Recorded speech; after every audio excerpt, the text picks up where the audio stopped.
تو میرے میٹھے اور پیارے اسلام بھائیوں، اس سے پچھلے جمعے ہم حضرت ابوبکر صدیق رضی اللہ تعالیٰ کی سیرت کے حوالے سے سن رہے تھے کہ کس طرح حضرت ابوبکر صدیق رضی اللہ تعالیٰ آپ نے اسلام کی خاطر مارے بھی کھائی اور کب نبی پاک صلی اللہ علیہ وآلہ وسلم سے ان کی دوستی ہو گئی تھی۔ اب انسان اپنے دوست کے ساتھ بالخصوص جو جوانی کا دوست ہوتا ہے اس کے ساتھ بڑا بے تکلف ہوتا ہے، اور اگر آپ نے کسی بندے کو پرکھنا ہو تو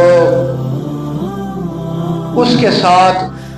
ٹائم گزارنا پڑتا ہے، دن رات اس کے ساتھ گزارنے پڑتے ہیں۔ مثال کے طور پر نبی پاک صلی اللہ تعالیٰ علیہ وآلہ وسلم کی بارگاہ میں ایک شخص آیا، اس نے عرض کیا کہ فلاں شخص بہت ہی اچھا ہے، تو نبی پاک صلی اللہ تعالیٰ علیہ وآلہ وسلم نے فرمایا کہ کیا تم نے اس کے ساتھ سفر کیا ہے؟ تو کہا کہ یا رسول اللہ صلی اللہ علیہ وآلہ وسلم میں نے اس کے ساتھ سفر نہیں کیا ہے۔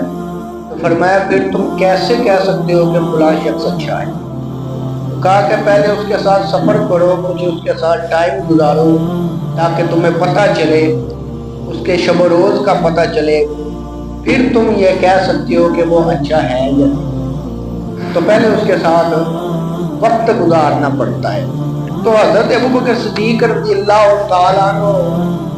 ان کی نبی پاک صلی اللہ علیہ وآلہ وسلم کے ساتھ جو دوستی تھی وہ 16.5 سال کی عمر مبارک میں ہو گئی تھی، اور نبی پاک صلی اللہ علیہ وآلہ وسلم کی عمر مبارک 20 سال کی تھی۔ تو جو 20 سال کا عرصہ، 40 سال کی عمر میں نبی پاک صلی اللہ علیہ وآلہ وسلم نے اعلان نبوت فرمایا۔ نبی تو آپ پہلے سے ہی تھے، لیکن اعلان نبوت 40 سال کی عمر میں فرمایا، اور 20 سال نبی پاک صلی اللہ علیہ وآلہ وسلم کو حضرت ابوبکر صدیق رضی اللہ تعالیٰ عنہ نے دیکھا، ان کے شب و روز کو دیکھا، ان کے کردار کو، ان کی زندگی کو دیکھا، پرکھا۔ تو جب نبی پاک صلی اللہ علیہ وآلہ وسلم نے اعلان نبوت فرمایا تو حضرت ابوبکر صدیق رضی اللہ تعالیٰ عنہ نے کچھ بھی جو ہے کہے بغیر جو ہے وہ کلمہ پڑھ لیا اور مسلمان ہو گئے۔ دیکھا گیا کہ نبی پاک صلی اللہ علیہ وآلہ وسلم کی جو شب و روز اور نبی پاک صلی اللہ علیہ وآلہ وسلم کی جو پاکیزگی اور نبی پاک صلی اللہ علیہ وآلہ وسلم کا اخلاق، کردار، یہ سارا کچھ نبی پاک صلی اللہ علیہ وآلہ وسلم نے فرمایا کہ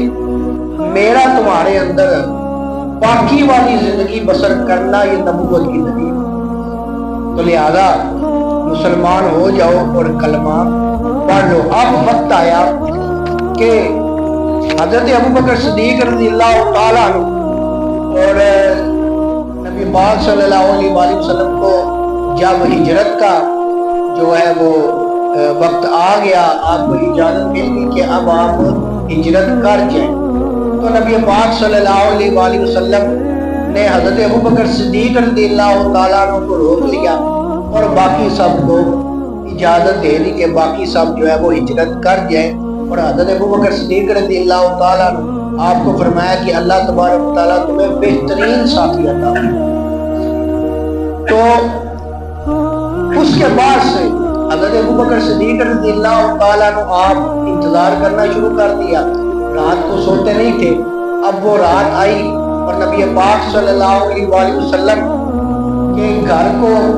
کفار نے گھیرا ہوا تھا، وہاں سے نبی پاک صلی اللہ علیہ وآلہ وسلم نکل کر حضرت ابوبکر صدیق رضی اللہ تعالیٰ عنہ کے گھر پر آئے، تو جو ہی حضرت ابوبکر صدیق رضی اللہ تعالیٰ عنہ کے گھر کے دروازے کو آپ نے ہاتھ لگایا تو دروازہ کھلا ہوا تھا، اور حضرت ابوبکر صدیق رضی اللہ تعالیٰ عنہ دروازے میں کھڑے ہوئے تھے۔ تو کہا کہ ابوبکر تم سوئے نہیں ہو؟ کہا کہ یا رسول اللہ صلی اللہ علیہ وآلہ وسلم میں سوتا کیسے، جب سے آپ نے فرمایا تھا کہ تم ابھی ہجرت نہیں کرو گے، تمہیں اللہ بہترین ساتھی عطا فرمائے گا،